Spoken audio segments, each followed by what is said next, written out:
यूसुफ रजा गिलानी साहब नहीं, उनकी जगह राजा परवेज अशरफ मौजूद है। इस हुकूमत को शऊर ही नहीं है कि किस तरह से मुल्क को चलाया जाता है। जमहूरियत और जमहूरी अमल के खिलाफ साजिशें बंद कर दी जाए। तमाम इदारे अपने दायरे इख्तियार में रहकर काम करें। रही बात जमहूरियत की, उसको भी उन्होंने दबाव बर्बाद किया।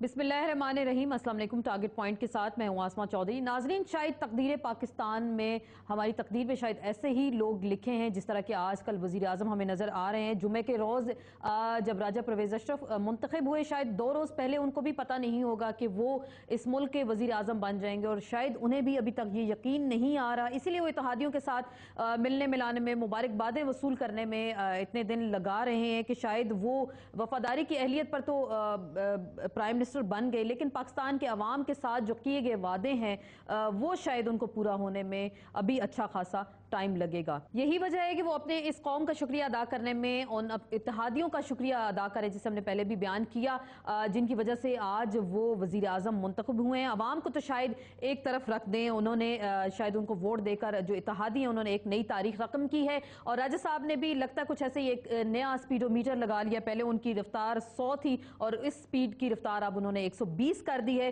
और इत्तेहादियों के लिए, क्योंकि जो उनके मुतालबात हैं वो बिल्कुल उसी तरीके से मंजूर किए जा रहे हैं, और जैसे कि हम जिक्र कर रहे हैं मुस्लिम लीग काफ का चौधरी परवेज अलाई साहब के बारे में कहा जा रहा है कि वो डिप्टी प्राइम मिनिस्टर बनेंगे। MQM की तमाम मुतालबात, सिफारिशात को मंजूर कर लिया गया है, लेकिन अवाम से कहा जा रहा है कि आप थोड़ा सा सब्र करें, सब्र से काम लें, हिम्मत और हौसले से काम लें, क्योंकि लोड शेडिंग जो इस वक्त पाकिस्तान का सबसे बड़ा मसला है, अगर 4.5 साल में ख़त्म नहीं हो सकी तो शायद मजीद कुछ अरसा भी इसको ख़त्म करने में लगेगा। दूसरी जानिब इस्लामाबाद में भी एक नई साजिश पक रही है, कुछ नई सुनगुन हमें दिखाई दे रही है, और साजिश की कुछ बू भी इस वक्त इस्लामाबाद से आ रही है कि हुकूमत की शायद ये कोशिश है कि वो अदलिया को पार्लियामान के मातहत करने जा रही है, जिसमें पहले जो चीफ जस्टिस साहब हैं उनका मुआखजा भी किया जाएगा। सुप्रीम जुडिशल काउंसिल में उनका केस शायद नहीं जाएगा, जजों के खिलाफ कार्रवाई करने वाले सुप्रीम जुडिशल काउंसिल में भी वो नहीं बैठ सकेंगे। अदलिया को मातहत करने की कोशिश की जा रही है, और पाकिस्तान में जैसे कि सुप्रीम कोर्ट एक है, लगता कुछ ऐसे इस कानून साजी के बाद, आइन साजी के बाद पाकिस्तान में 4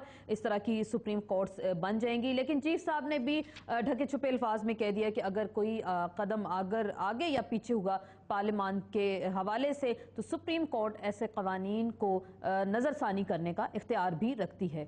इसी हवाले से साथ ही वकला भी मैदान में आ गए हैं, और अगले 1-2 दिन में जो चीफ जस्टिस जो लाहौर हाई कोर्ट है जिनका जिक्र करें, सदर के 2 ओहदों के रखने के हवाले से एक जो मामला है वो सामने आएगा, केस सामने आएगा। दूसरी जानिब गिलानी साहब जिस कानून के जरिए, जिस केस के जरिए वो नाअहल हुए, वो भी अदालत में मजीद सुना जाएगा। तो इस्लामाबाद में जो साजिश की बू जिसका हम जिक्र कर रहे हैं, जो कोई एक नई देग पकने जा रही है, सुनगुन की जो आवाज़ें हमें कहीं से आ रही हैं, क्या ये सब सिर्फ अगले आने वाले चंद दिनों की एक नई महाजराई की तैयारी हो रही है, या कोई नई कमाने कसने की कोशिश की जा रही है, और सबको अपनी अपनी हदूद में रहने का सिर्फ लेक्चर ही दिया जा रहा है? इसी पे बात करेंगे एक मुख्तसर से ब्रेक के बाद अपने मौजूद मेहमानों के साथ।